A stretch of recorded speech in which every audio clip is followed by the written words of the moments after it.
bearing life. In this discussion, we've shown the simplest and most commonly used type of tapered roller bearing, Timken bearing type TS. It's known as a single-row tapered bearing because it only has one set of rollers. Common truck applications include wheel bearings, transfer cases, pinions, differentials, transmissions, engine idler gears, and fan hubs.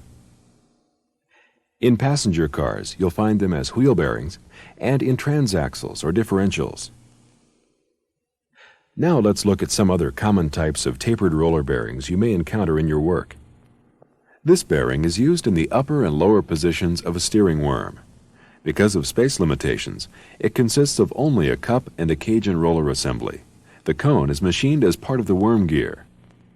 These two bearings are designed to take thrust loads only. Both are found in steering pivots. The one at the lower left is also used for a trailer landing gear. The Timken unit bearing is a single-row preset tapered roller bearing designed to accept radial loads and thrust loads in either direction. Unit bearings are used primarily in flanged rear axles on passenger cars and light trucks. Here is the Timken Unipack bearing. It's unique in that it's preset, pre-lubricated, and pre-sealed.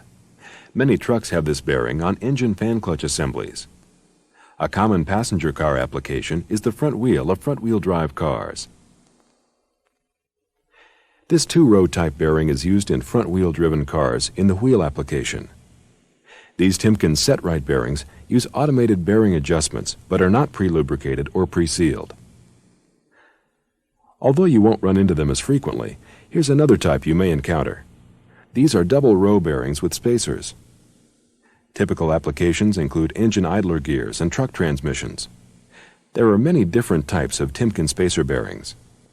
But the most used configuration in truck applications is two single cups, one cup spacer, one cone spacer, and two cones.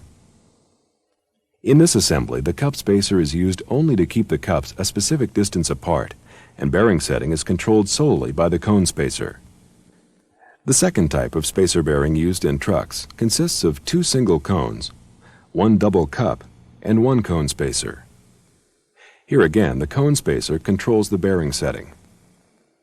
The most important thing to remember about the components of a spacer bearing is that they are matched assemblies and not interchangeable. Parts from one should never be intermingled with the components of another. Bearings with the same part number look the same, but have slight differences in tolerances. If parts get mixed up, the critical setting required may not be achieved. Always work with one bearing at a time. Completely disassemble the old bearing and discard it. Then unpack the new bearing and install it before unpacking any other. It's good shop practice and will help you avoid unpleasant surprises. By now you can see that each Timken tapered roller bearing is a precision product designed to meet exactly the equipment manufacturer's specification. Each Timken bearing is identified on the cup and cone with our name and part number. When ordering Timken bearings, pay close attention to the prefixes and suffixes to the part number. Many part numbers are identical except for the prefix and suffix. A 598 cone is not the same as a 598A cone. As precision products, Timken tapered roller bearings will provide efficient and reliable service for a long time with proper care and maintenance. Before we get into care and maintenance, let's take a short break and answer any questions you might have.